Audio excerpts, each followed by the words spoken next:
Dearborn, Mich. Nabil Musa's first solo art exhibition was a joyous occasion, but it still brought tears to his eyes when he introduced his husband to the audience. Mr. Moussa was born in Syria and immigrated to the United States with his conservative Christian parents. In 2000, when he came out, they soon cut off contact and disowned him. Now, he was melding his two identities, gay and Arab, in a show of paintings here. And what was more surprising was where his work was being displayed, the Arab American National Museum, which was focusing for the first time on a gay artist's exploration of discrimination. Mr. Moussa, 51, is among a small but growing number of LGBT artists of Arab descent incorporating their sexual identity into their work. In doing so, they confront their own apprehensions, along with censorship and surveillance in the Arab world, and what some educators and curators say is a reluctance by some institutions in the United States to exhibit their work on its artistic rather than political merit. In American Landscape, an exploration of art and humanity, on view through April 8, Mr. Moussa's gay identity is clearly recognizable in a large work that replaces an American flag's field of stars with the human rights campaign's bold equals symbol. A montage about ending religious bigotry is embedded in another piece. Mr. Moussa said he manipulated the American flag to address the hypocrisy in our Constitution, where they talk about every man is created under God, equal to others. But when you really look at it, people like me who are gay or people of color, we are substandard. Arab details seem more clandestine, richly decorated arabesques peek through thick, muddy brown paint that veils their underlying beauty. A single color orange pervades the work as a visual metaphor for the fear experienced by Arab Americans in a post-September 11 world, used in the coded terror warning system introduced by the George W. Bush administration. Mr. Moussa's gallerist, Oksana Salamatina, approached the Arab American National Museum last year because of difficulties finding a space to exhibit paintings by the artist, who lives in Atlanta. Devin Ackman, the director of the Arab American National Museum, said the American Landscape showed challenges that small narrative that exists about what ideas Arab Americans will accept. We're trying to shed light on the diversity of our community, he said, adding that there is a place in his museum for dissenting voices. He added, "This isn't just a place to come and look at objects on a wall." Dearborn, bordering Detroit, has one of the largest Arab American communities in the country and is the home of the Arab Community Center for Economic and Social Services. Known as Access, the group opened the National Museum in 2005 to promote Arab American culture. In June 2016, the museum examined the subject of gay discrimination with the Lebanese band Mashrou Lila, whose lead singer, Hamed Sino, identifies as queer. A panel discussion drew several dozen participants, without incident. Kathy Zarer, a curator and professor at the California College of the Arts, who has also worked for the Sharjah Art Foundation in the United Arab Emirates, said she did not know of any other Arab art-focused institution holding an exhibition with LGBT themes. It's really useful because it offers audiences the opportunity to learn that this art exists at all and then gives them an idea of the depths and the breadth of it. Dr. Zarer said. She added that even among cultural institutions in the United States that feature artists of Arab descent, the tendency is to do survey exhibitions that lump artists together by nationality but rarely explore issues of sexual identity. Across the Arab world, openly gay, lesbian and transgender people face persecution. The penalty in some countries is imprisonment, even where there are no laws on the books, gay people may still be prosecuted. Men accused of being gay have also experienced deadly violence in regions of Syria and Iraq controlled by the Islamic State. While not all Arabs are Muslim, Quranic interpretation of homosexuality can impact the broader Arab view.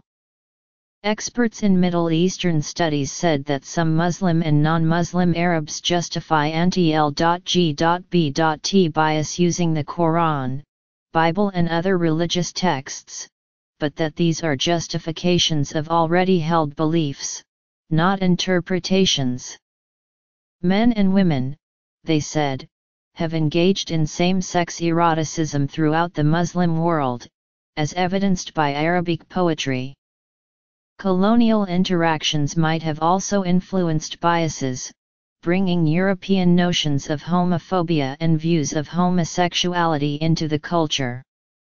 Others who have studied the field point out that Islamic interpretations of privacy can protect acts that take place outside of the public sphere.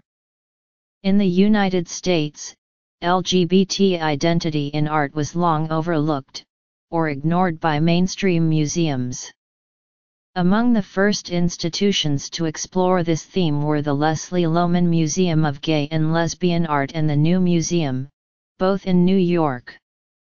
The New Museum's current show, Trigger, Gender as a Tool and a Weapon, through January 21, examines concepts of trans and queer embodied in new art. Exhibitions that combine LGBT and Arab themes are rarer still. Among the exception was a 2015 show at Leslie Lohman, Irreverent, a celebration of censorship, which showcased attempts to suppress queer sexuality and creativity. Now works with these themes are beginning to enter museum collections. The Hammer Museum in Los Angeles recently acquired the film Tomorrow Everything Will Be All Right by the Lebanese artist Akram Zaidari. Anne Philbin, the Hammer's director, said Mr. Zaidari's work addresses themes that are specific to his identity as a gay man living in Beirut, examining the way two separated lovers navigate their desire in both public and private space. In many places in the world homophobia is once again on the rise, said Ms. Philbin, who recently visited Beirut. And being queer and out in the Middle East is a loaded proposition. As usual, artists are the canaries in the coal mines, giving voice to those who cannot represent themselves.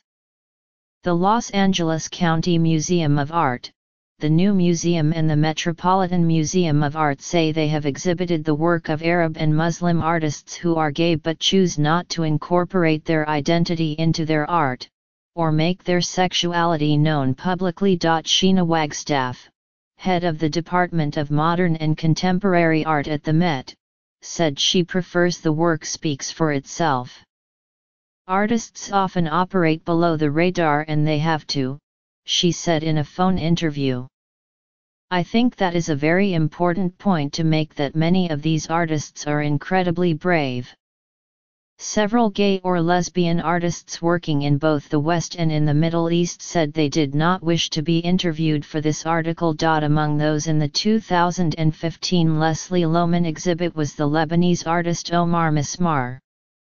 Within the Arab world, Mr. Mismar said, Lebanon is viewed as allowing a space for out gay artists and creators to exist, but at the same time things are never really guaranteed. Laws criminalizing homosexual acts are still in effect, with arbitrary enforcement. His installation, The Man Who Waited for a Kiss, consisted of murky, surveillance-style photographs of himself interacting with men he met in the United States, through Craigslist, Grindr, and Scruff. He created the project while pursuing a double master's degree, in Fine Arts and Visual and Critical Studies, at the California College of the Arts, as an effort to show what gay men can do in other cities. Mr. Mismar, 31, teaches at the American University of Beirut and the Académie Libanaise des Beaux-Arts, which allows him exceptional maneuverability. Yet none of his gay-identified work has been exhibited in Lebanon. A work called A Hands Routine maps the places he and his boyfriend felt safe holding hands while in a car roaming the streets of Beirut.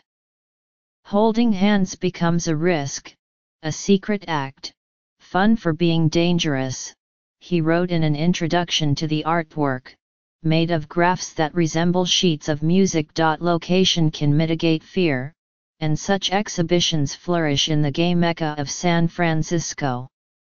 Jamil Hilou, 41, an artist there, was born in Brazil to a Syrian father and Paraguayan mother, moving to the United States in 1996. He has merged his gay and Arab identities in provocative, sexually charged art incorporating a single stereotype, the bear, a large, sometimes overweight, hirsute man. Bears are signifiers for gay culture and signifiers for Arab culture, Mr. Hilou explained. His installations include photographic self-portraits, along with black and white line drawings of himself in jockstraps and kafiyas, the Middle Eastern male head scarf. There is not only a duality, but a tension, he said. My work is thinking about that tension, to explore that conflict. Mr. Hilou says that many LGBT Arabs choose self-identifying. It is easier not to have labels. The label will hurt you, publicly and even privately. Many Arabs and Muslims who see his work tell him he is brave. My experiences have been very positive so far, he said. It would be a very different story if I brought this work to Turkey or showed this work in Qatar. Mr. Hilou, along with other Arab and South Asian artists, will participate in San Francisco's L.G.B.T focused the third Muslim exhibit beginning January 25 at the SOM Arts Gallery. Among the most extensively exhibited gay artists of Arab descent is half of one of the world's most famous power couples, the painter and installation artist Juan Yosef, fiancé to singer Ricky Martin. Raised in Sweden by Syrian parents in a mixed Christian and Muslim household, Mr. Yosef has exhibited throughout the United States and Europe, though never in the Middle East. In an email, he said he includes Arab themes in his work, but the immediate presentation of the work would be more Germanic. This duality also made the work more accepted. Sexual imagery is coyly suggested. One 2014 work, Twin Towers, views a man's covered crotch between his bent legs. Medjolene Shamali, an assistant professor of gender and women's studies at the University of Maryland, said that anti-Arab racism and Orientalist views of the Arab world have combined to create opinions of a community as backward, yet highly sexualized. The result has often been self-censorship by LGBT artists, but Dr. Shamali said that is changing, with gay male Arab artists, in particular, challenging old viewpoints, and often finding a welcome reception. Audiences, she said, are more interested in hearing gay men's stories. Exhibitions like American Landscape answer the question: will Arab and Arab American audiences be open to seeing and including queer folks as part of their culture, and answering with a resounding yes. For his part, Mr. Ackman, of the Arab American National Museum, said he believed such shows can touch a broad range of viewers, showing them the diversity and complexity of Arabs in America. People have such a small perception of who we are, Mr. Ackman said. It's reductive. We're like everybody else. We're complex, we're diverse. Maybe even sometimes contradictory.